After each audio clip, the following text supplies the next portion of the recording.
From the Ticats Audio Network, this is a Ticats This Week, built by Turkstra. Whatever your next home project is, build it better with Turkstra. Visit TurkstraLumber.com today.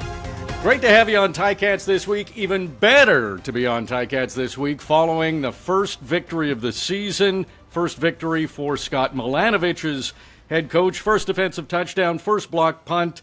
First time having a lead in a game against the Argos in 7 games. That was a crazy statistic, but it ended up being a 27-24 victory for the Hamilton Tiger Cats. I'm RJ Broadhead. Want to say hi to Luke Tasker, Steve Milton, and bringing into Ticats This Week and the broadcast this week, Matt Bucknor, the former Ticat DB. Matt, welcome to Ticats This Week. How you doing? Hey, yo, I'm great. Thanks for having me. So let's start with you, Matt. Were you comfortable with how this game went, and were you calm at the very end, thinking it was in the bag? You know what? There were some nerves when here's the thing. The nerves came when I saw the flag go down. I was good until I saw that flag, and I'm like, oh no! And then I found out that it was incidental pass interference, so that kind of relieved a little bit of the nerves. But yeah, up until that fourth quarter, I was confident they were going to close that one out. Yeah, it did feel a little more comfortable earlier in the game, but it did come right down to the last play. Really Steve, what did you see with the Tiger Cats that was different in that win compared to their first 5 games? So a lot of things happened in this game that had happened in reverse, and I think that maybe that's why Buck felt so strongly about it, because so many things that had been happening to the Ticats had been happening to the Argos and forced by the Ticats that were almost completely reversed. And you mentioned all the firsts. So I would suppose that, but to me, I had a little Yogi Berra sitting inside of me, deja vu all over again, especially on that when I saw the flag go down. I didn't think it was interference at all. And then, of course, you see the legs lock and you go, okay, inadvertent, that's what they call now. And good for them for catching that. Luke, I know there were some nervous moments in the booth with you and I calling the game. It was exciting. Hey, the entertainment factor was there. You've talked about this before in those situations where you're out of field goal range, go for that deep ball because you might get the pass interference. And fortunately, it was incidental pass interference. But is that a play teams do? Yeah, I almost think you can almost include that as one of your options at the end of the game. I mean, it's so easy to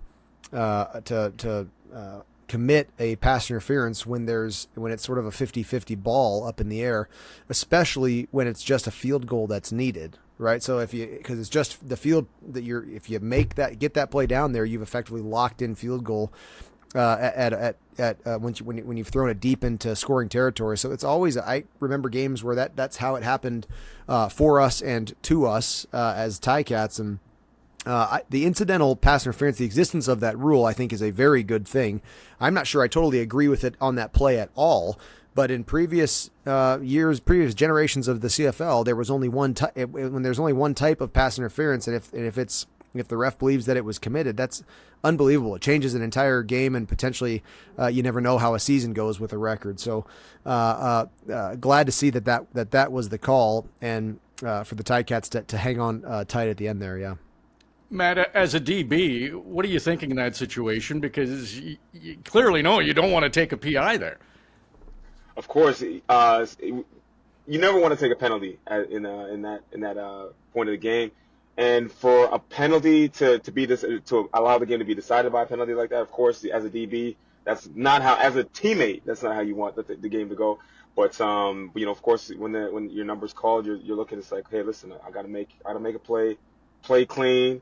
Play the ball, play the eyes, hands. You're looking at just hopefully, for that incompletion or a turnover. They tried it again on the final play too, didn't they? I mean, down the sidelines, but that was right in front of the Hamilton bench. I can't imagine. Yeah, how many guys were yelling, "Don't touch him! Don't touch him! Don't touch him!"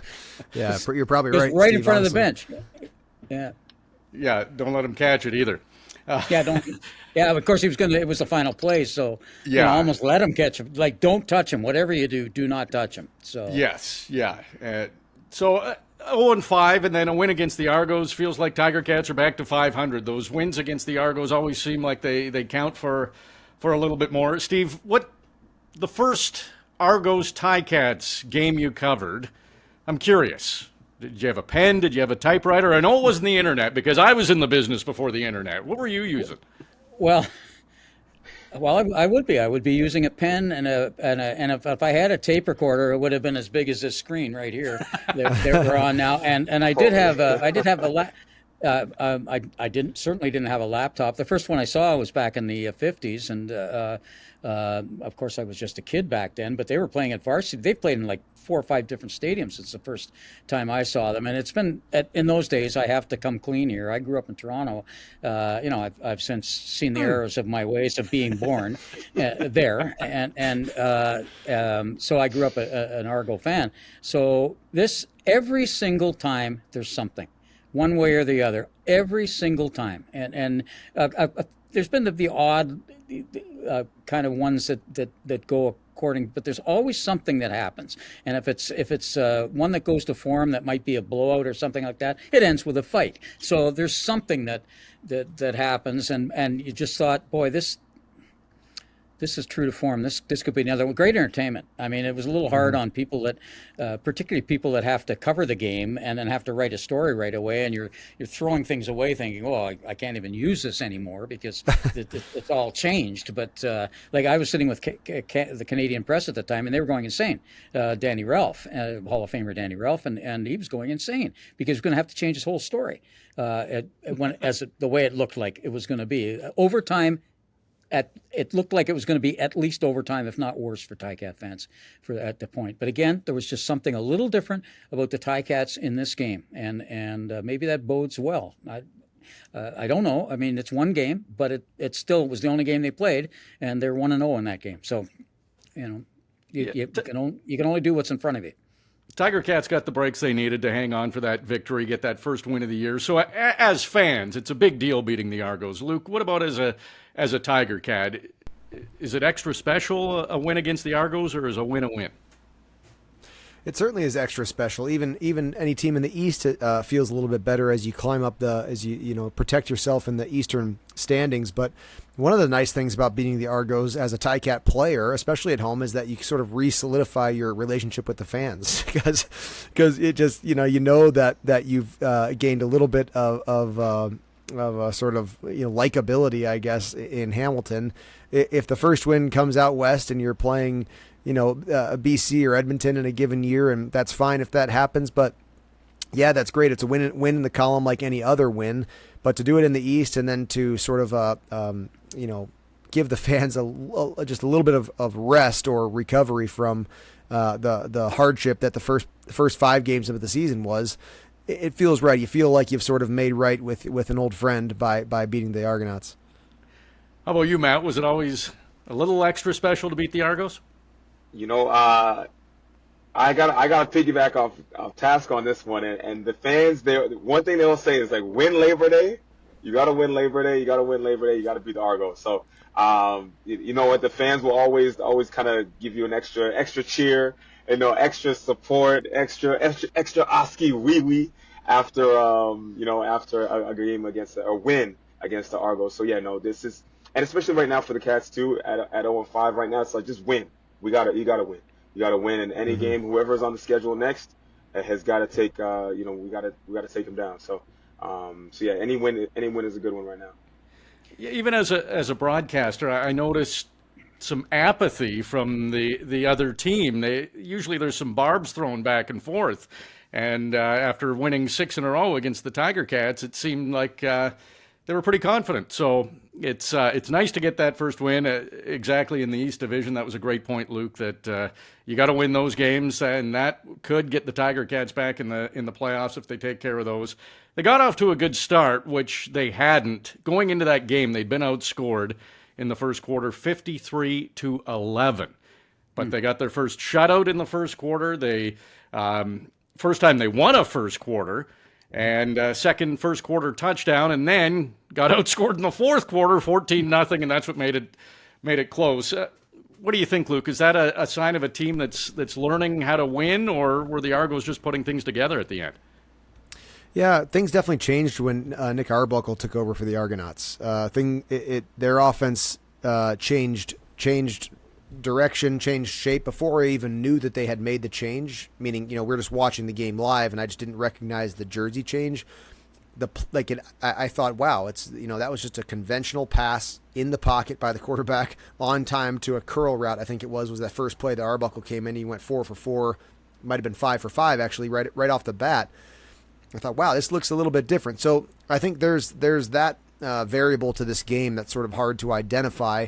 When I chatted with Daly after the game, I was interested in his take on it. We're all getting used to a quarterback and to a style as a game progresses as well. Just onlookers, fans, broadcasters, we're recognizing that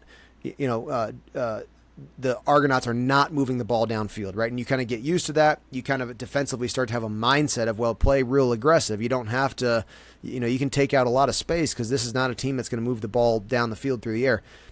And a direct change like that in the middle of a fourth quarter, I think as a defensive player, and Buck, I'd like to see what you think of this. I just think in the moment it would be you'd have to do the same adjustment that even it was for us. We were all surprised watching the game, and a defensive player, all of a sudden you see Arbuckle come in there. You have to be ready. It might take a drive just to say, dang, I forgot that we're playing a quarterback who's going to move the ball down the field. I've got to have a little bit different of body position, body language, take a different, less risk, let's say, in how I'm going to align to a receiver downfield because I understand that this quarterback can get it there with better timing. And so I think the Ticat defense was kind of on its heels there. But I kind of want to leave that open-ended as to the impact of a throwing quarterback coming into that game, because you could also see that and say, well, the Ticats defense did not play well once they were facing a quarterback who could move the ball through the air. We can touch on this soon again in this conversation, RJ, but the special teams and defense were much, much better performances across the board, across 4 quarters, than we had seen prior to this game. Did you want to jump in there, Matt?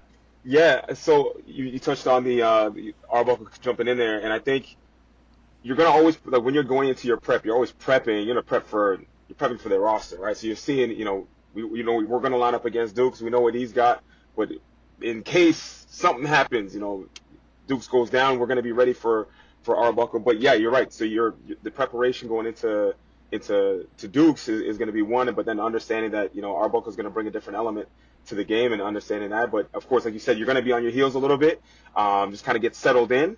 After that, it's like, hey, it's go time. We know what he's what he can potentially bring, and he gets paid too. So you gotta make sure you're prepped. I think that's a big part of it too, is just preparation. I think there was probably a second factor in that, and you guys can tell me as former players, but that defense was tired. And because I think it was 10 minutes difference in ball possession in the first half, and I thought that started to show even a little bit before the Arbuckle came in. Now I think it was ridiculously easy for Arbuckle, and partly because of the factors that you guys are taking, but part of it was that there was a lot of missed tackles there, and I think fatigue played a big part in that, and that partly was because they did a really good job. But they were on the field a little bit too long. I mean, there were quite a few missed tackles. Missed tackles have been a problem all year, but they hadn't really been in this game. That was one of the big changes, was the tackles, particularly once Duke started to get outside. Guys, particularly Kyle Wilson and people like that, Hendricks, for making plays out. Keeping when he was forced to throw or move when he didn't want to at first, but that added up. That added up to something in the fourth quarter, I thought, combined with Arbuckle coming in with a different style. Yeah, time of possession was heavily in favor of the Argos. It was the least time of possession for the Tiger Cats they've had this season. But they got the victory. Pretty interesting when Tiger Cats score first. It's been every other game this year, so 3 games, and they probably should have won them all. They got the victory against the Argos. The Ottawa game, they were up by a point with 28 seconds to go. And the Riders game, they were up by, they allowed 10 points in the final 43 seconds of that one, and those were both walk-off field goals. So this could be a totally different season at 3-3 if the Tiger Cats were able to close out those other games.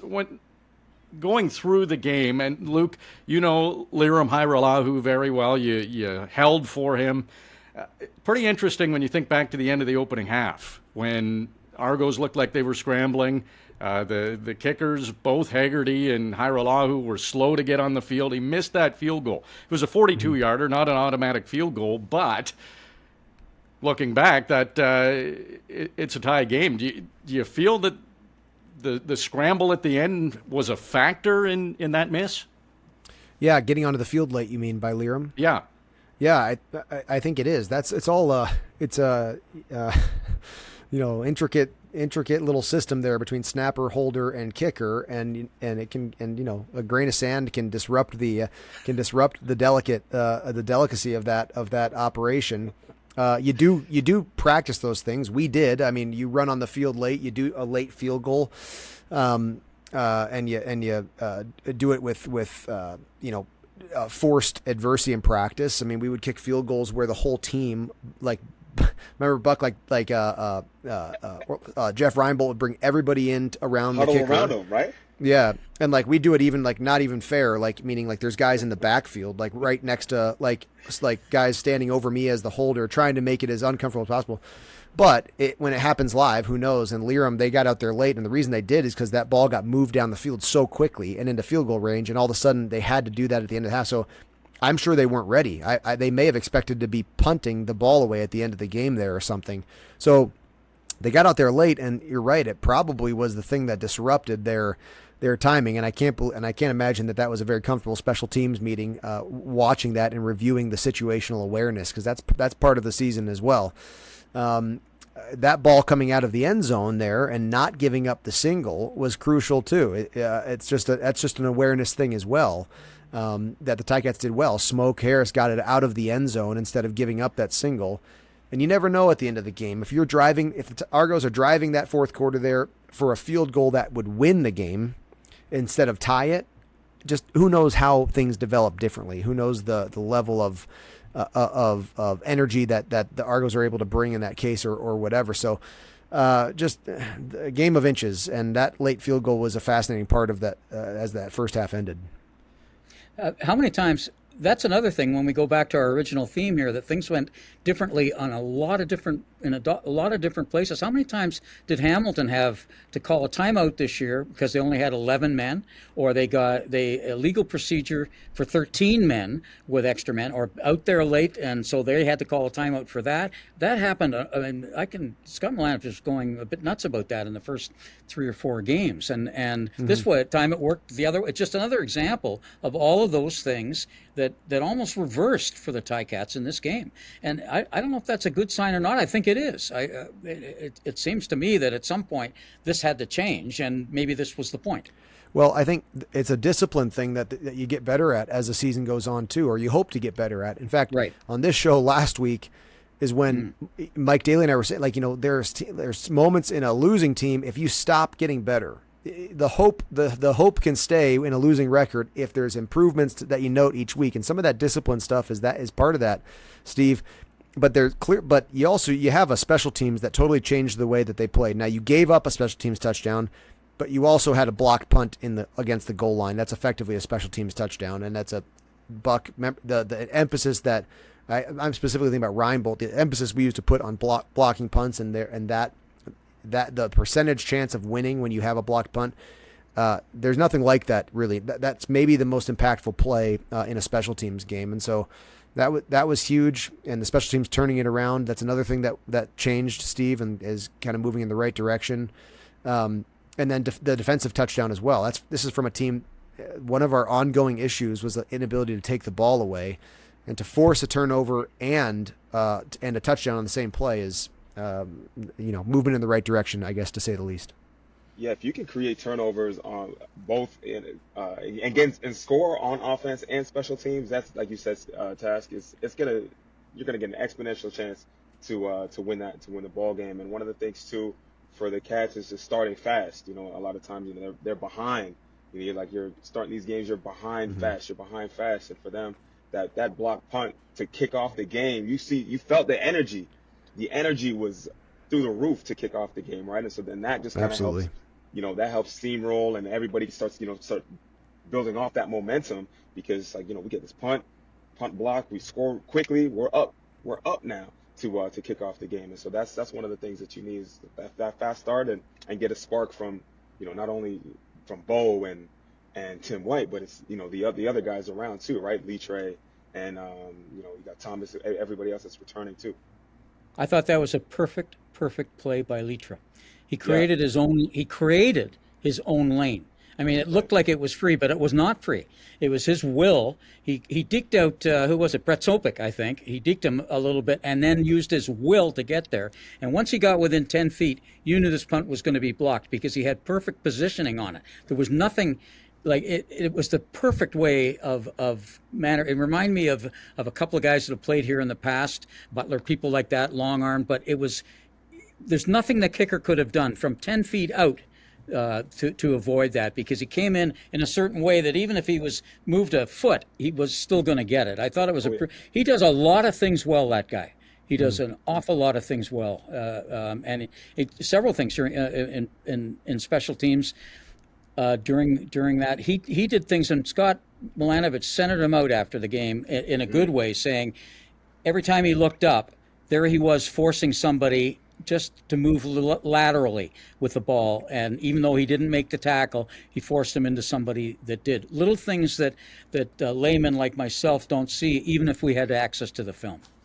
Absolutely. You have a guy, Litre, like he was a force, getting into the backfield, he's on the punt return team, but he's getting into the backfield. He's being aggressive, making guys uncomfortable, right? And then stuff like that, when you're playing aggressive and you're flying around, you're making contact. Again, it creates momentum. It creates a spark, and you need plays like that and players like that, to ignite the scene. And he's been really good in short yardage, going under center. And I remember talking to Scott Milanovich about putting him there, and he said some guys can do it, some guys can't, and he can do it. The rivalry is going to continue for a couple more games in the regular season. Who knows in the playoffs? The next meeting is September 2nd.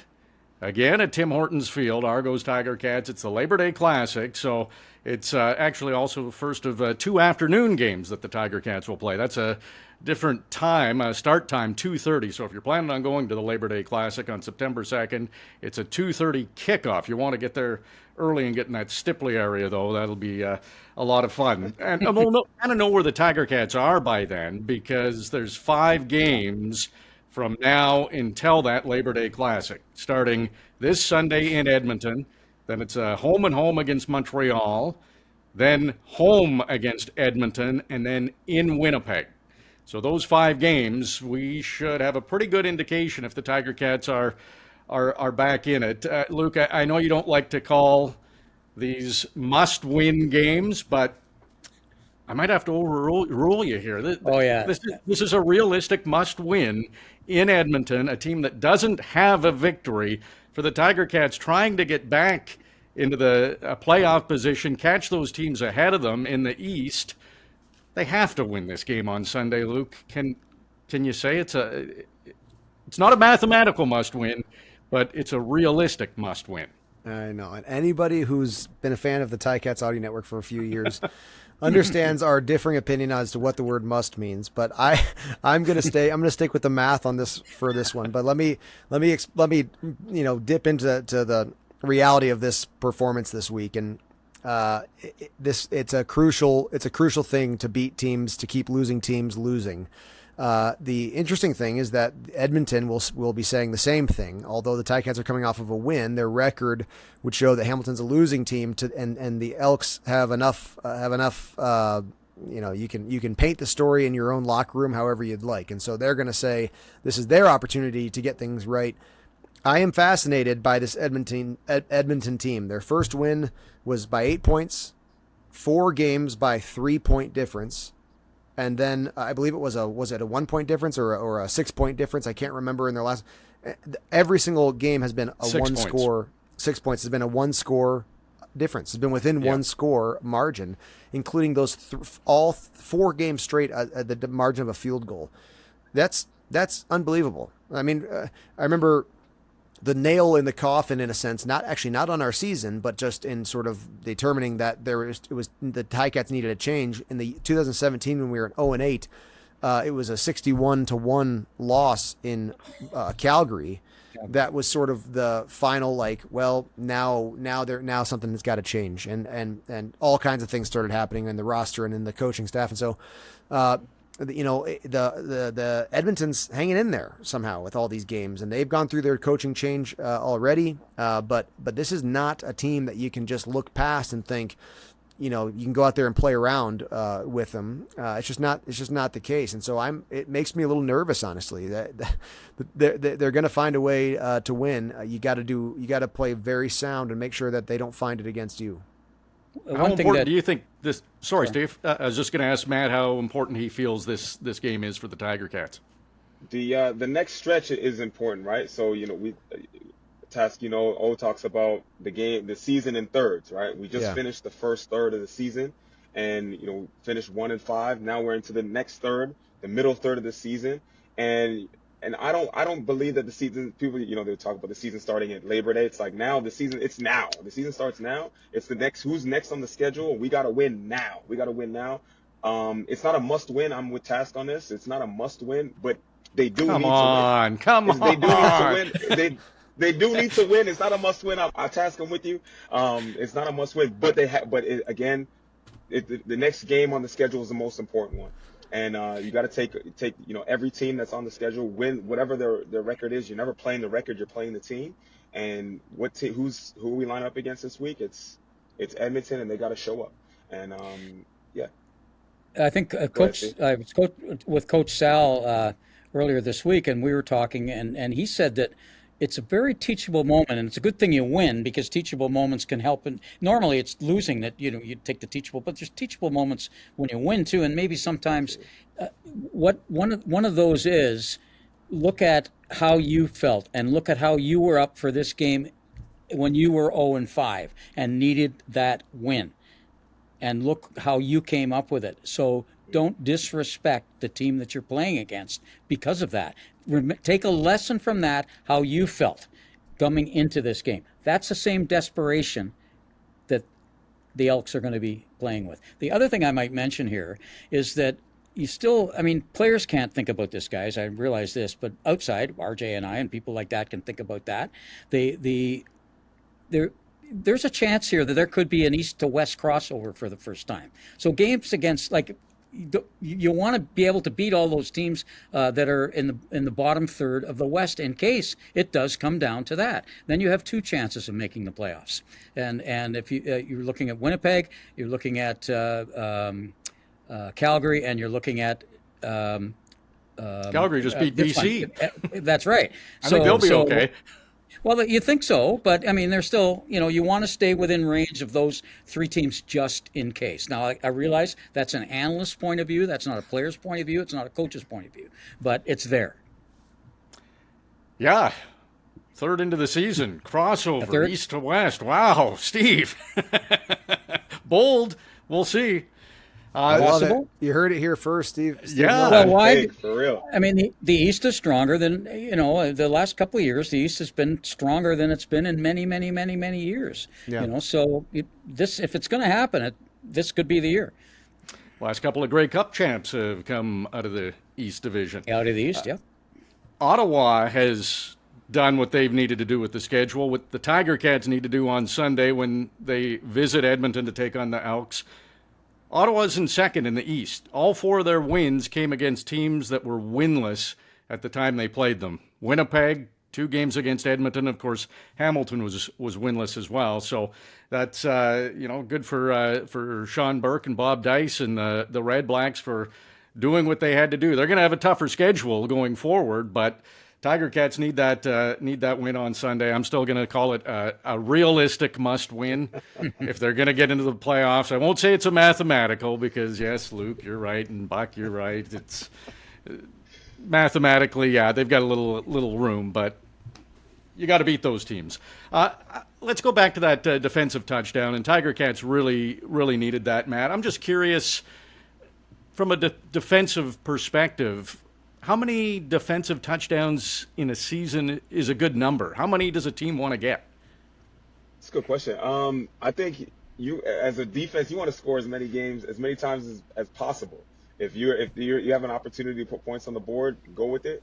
I don't have a number, to be honest, on how many, but it's as many as you can. If you can turn the ball over, you can give your offense more opportunities to score. Or if you're scoring and you're keeping your offense off the field and you're keeping their offense on, and you guys are still making plays throughout the game, I think you're giving the team a chance. And so don't have a number, but I think is just keep getting the ball, and right now that's one of the things that the Cats have been lacking through the start of the season is turnovers. And so we know it's like the teams that are getting turnovers are the teams that are giving themselves a chance to win. And so get the ball. Mm-hmm.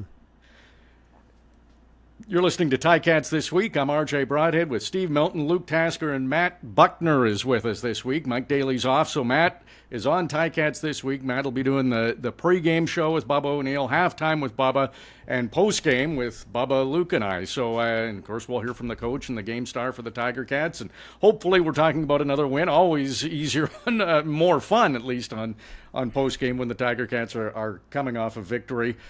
We just talked about takeaways. Luke, what about turnovers? In 5 of 6 games this season, the Tiger Cats have only turned the ball over once. That's impressive, isn't it? Yeah, it is impressive. And the crazy thing is how many of the interceptions from Bo have not been directly his fault.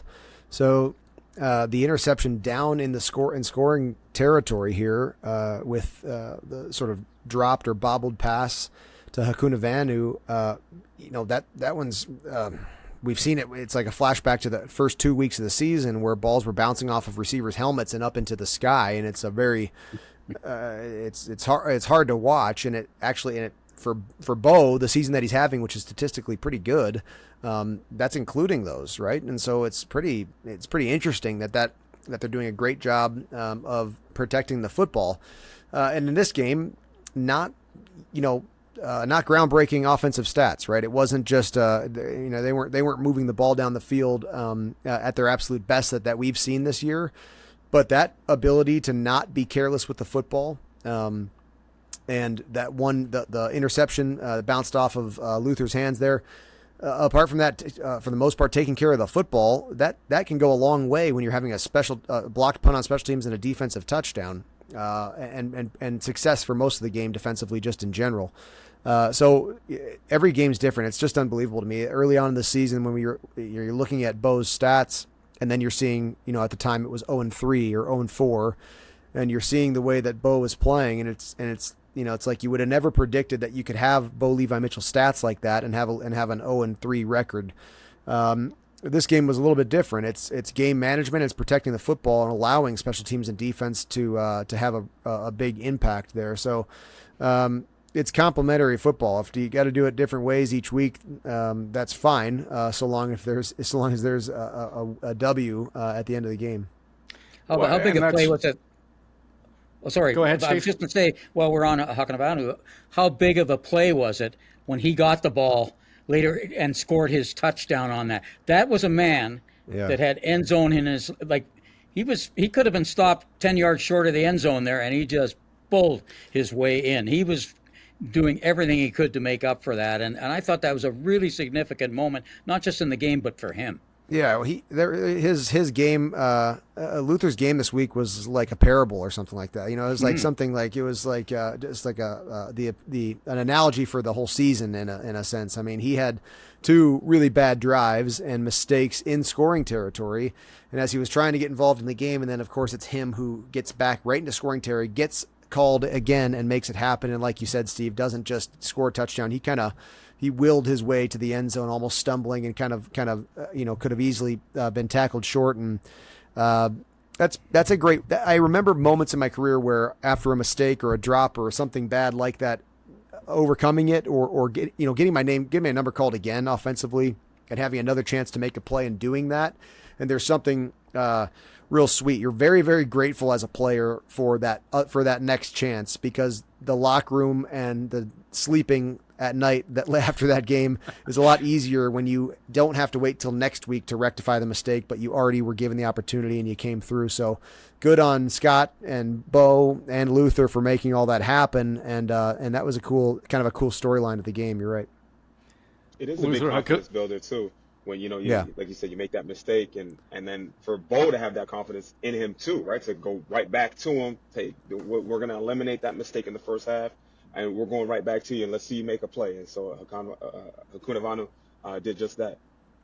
Hakunavanu has a touchdown in 2 straight games. It seems Bo does that. We've seen that quite a bit with receivers, that if there is a drop, he doesn't leave them very long without another ball coming their way. Have you noticed that, Steve? Oh, particularly with White.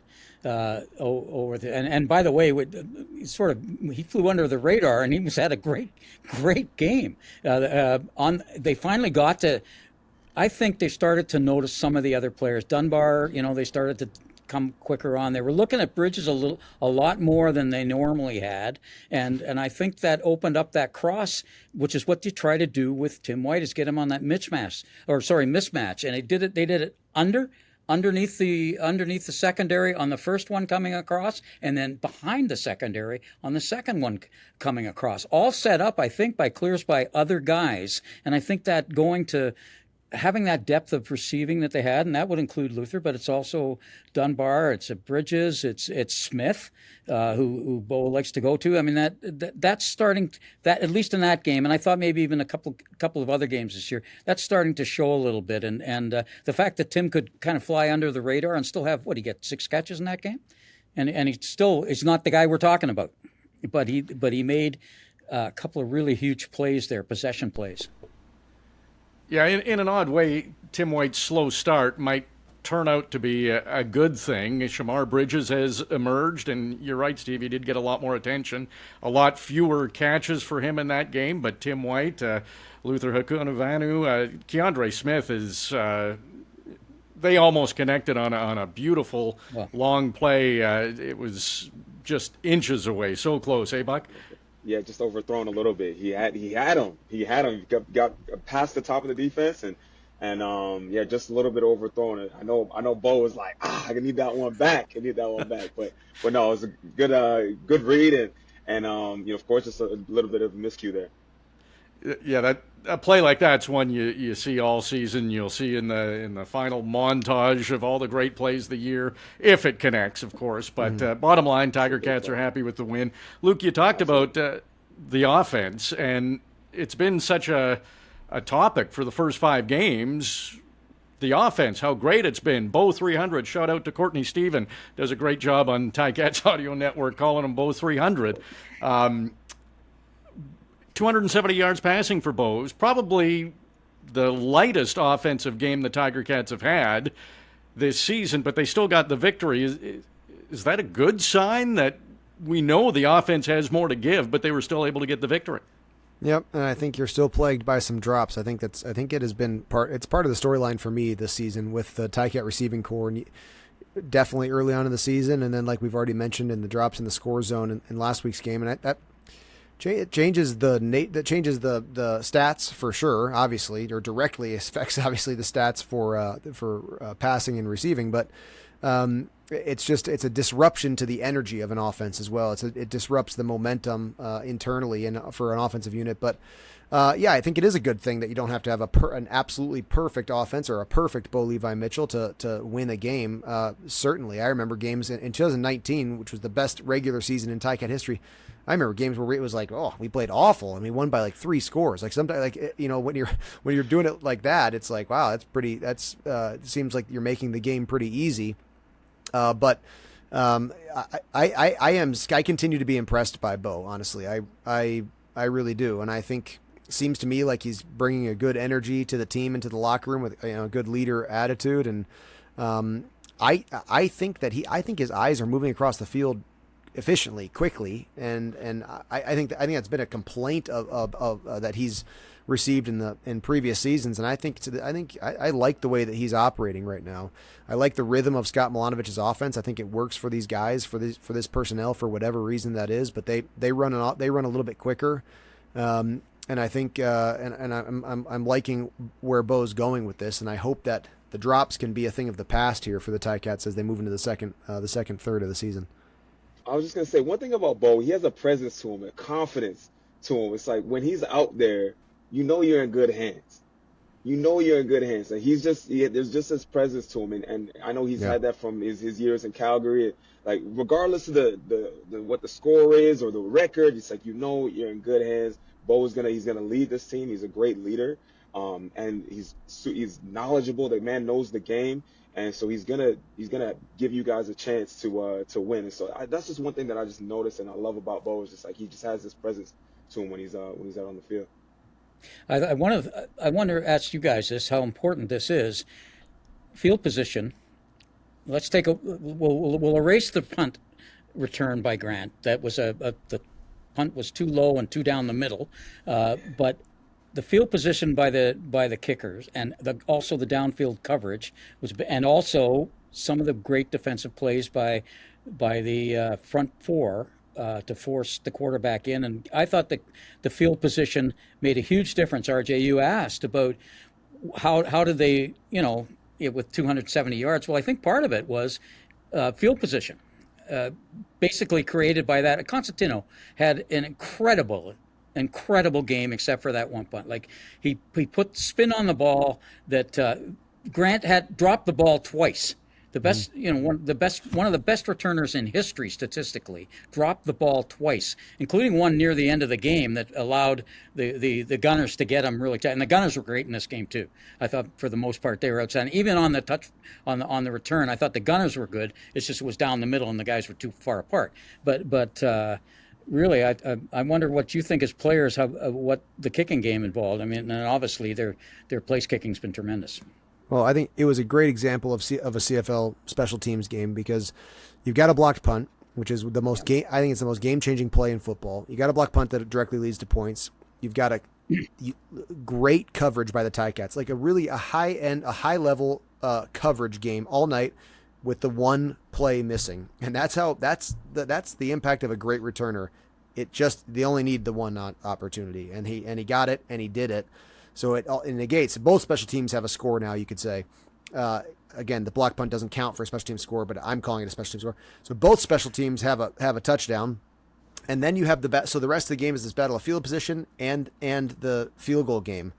Toronto misses their field goal. It's a 3-point game. Here's an interesting one too, because of the way our second and fourth quarter end. Toronto won the coin toss, deferred, and then did not play the wind for their second half choice. Meaning, if the listeners are following me, if you use your choice by playing the wind, that means you're probably going to select the end you want to defend instead of receiving in the second half. And so Toronto deferred at the start. They had the option to play into the wind in the third quarter and then play with the wind for the long quarter, which is which would have been the fourth quarter, and they didn't do it. They picked sort of, call it traditional or whatever. They did the other thing, which is what a lot of teams will do too. They say, no, we just want the ball in the third quarter. We're down at the second half. We need more drives, so give us the ball right now. That ended up giving the Ticats the wind in the fourth quarter, and then that Arbuckle drive was into the wind. They were trying to drive down the field to get into field position for a field goal. So there was just so much. All that to say, this special teams impact was huge and interesting and fun to watch the whole game, which is one of the things that I love the CFL for because of the special teams impact. Oh, it just goes to show how important a complete game is. Having all three phases contribute to a win. And one thing too, you were talking about special teams offense. What I want to highlight too is the play from Jamal Peters. He was outstanding. Lockdown, outstanding. A lot of stuff that he doesn't show on the stat sheet, but he was shut down in that game, and that gives your defense a spark. It allows the defense to play even faster. You see even other guys too, like Kyle Wilson. He's out there flying around making plays. Of course, like we mentioned earlier, defensive touchdown. But when you have all three phases and the defense is playing lights out, special teams making turnovers, it's gonna give you guys a chance. So just great play all around from all three phases. The Toronto guys, we wondered whether the Toronto guys, and there were a lot of them that played for this team last year, would have, and Peters is one of them, would have what kind of game they would have and whether they'd be too overhyped for it. And Milanovic centered them out again in a good way afterwards, saying almost every one of them had an outstanding game.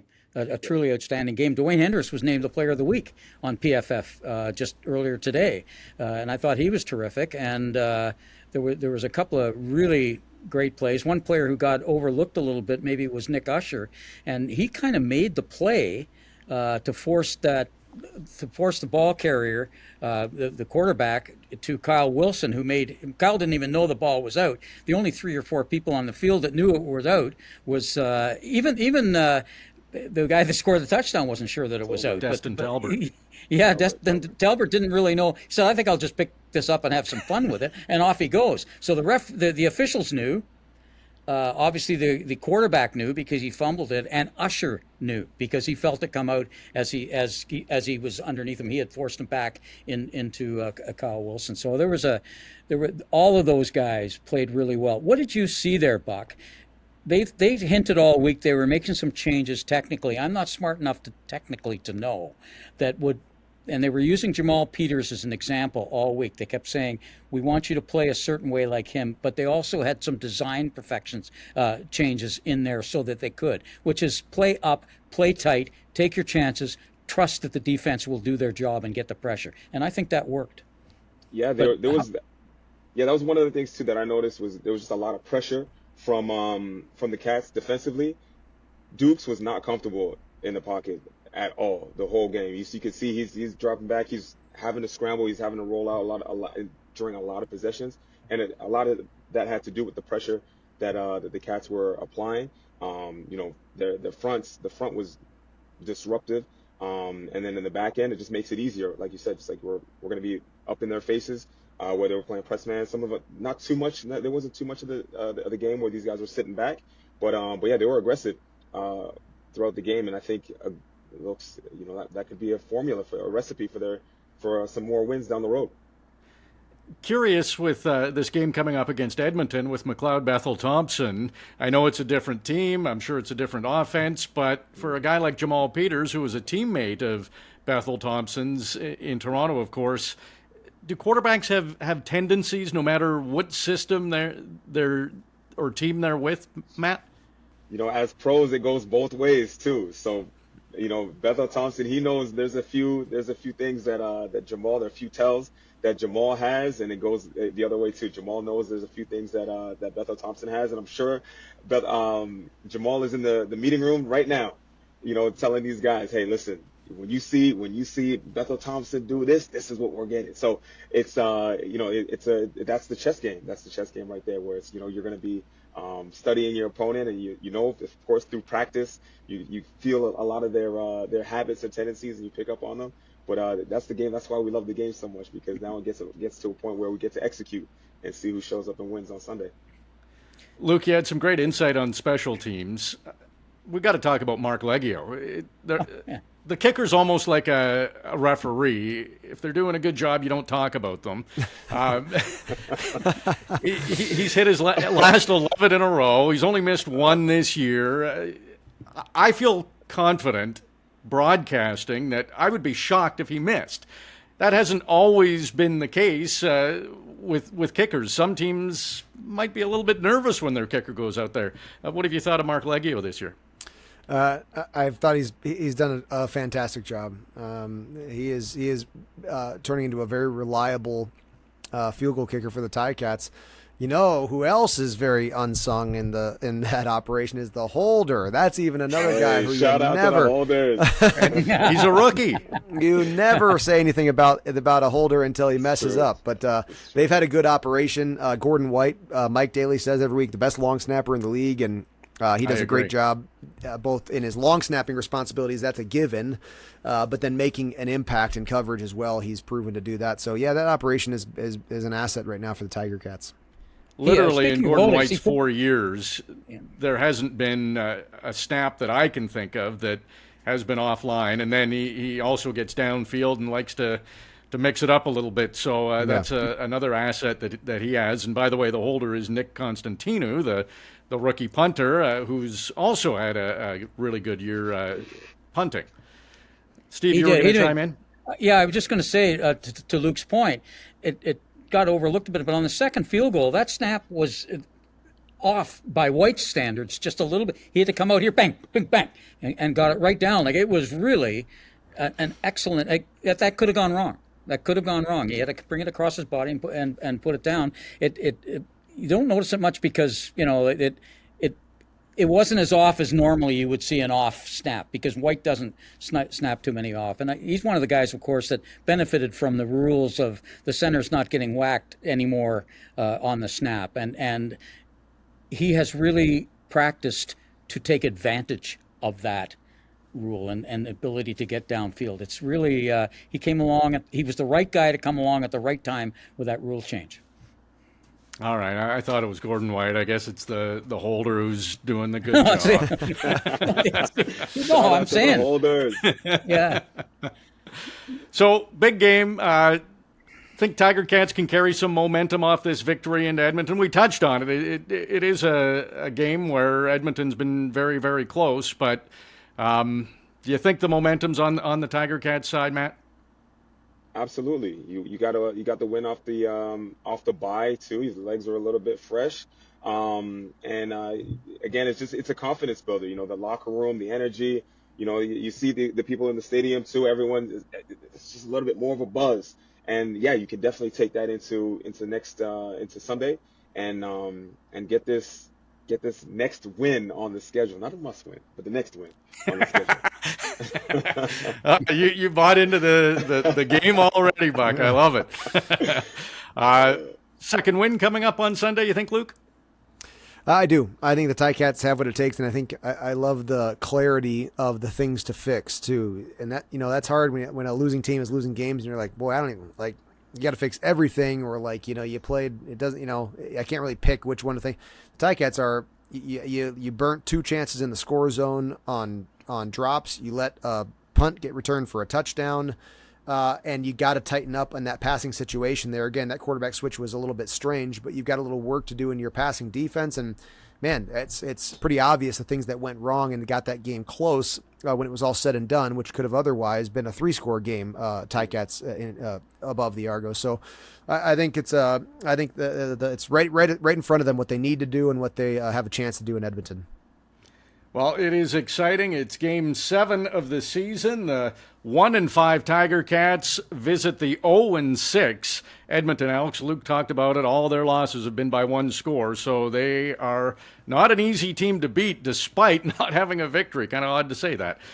This has been Ticats This Week. Steve Milton, Luke Tasker, and with us this week, Matt Bucknor. Great job, guys. It's a 7 o'clock start. It's a 7 o'clock kickoff. However, on the Ticats Audio Network, pregame show starts at 6 o'clock. You can hear Matt Bucknor with Bubba O'Neill, and they will take us right to kickoff at 7 o'clock. Luke Tasker and me will have the call of the Tiger Cats and Edmonton Elks on Sunday, beginning at 7 o'clock, 6 o'clock pregame. Thanks for listening to Ticats This Week. This has been the Ticats This Week, built by Turkstra. Whatever your next home project is, build it better with Turkstra. Visit TurkstraLumber.com today. Like and follow the Ticats Audio Network on Spotify, YouTube, and wherever you get your podcast content. And get a deeper understanding of your Hamilton Tiger Cats.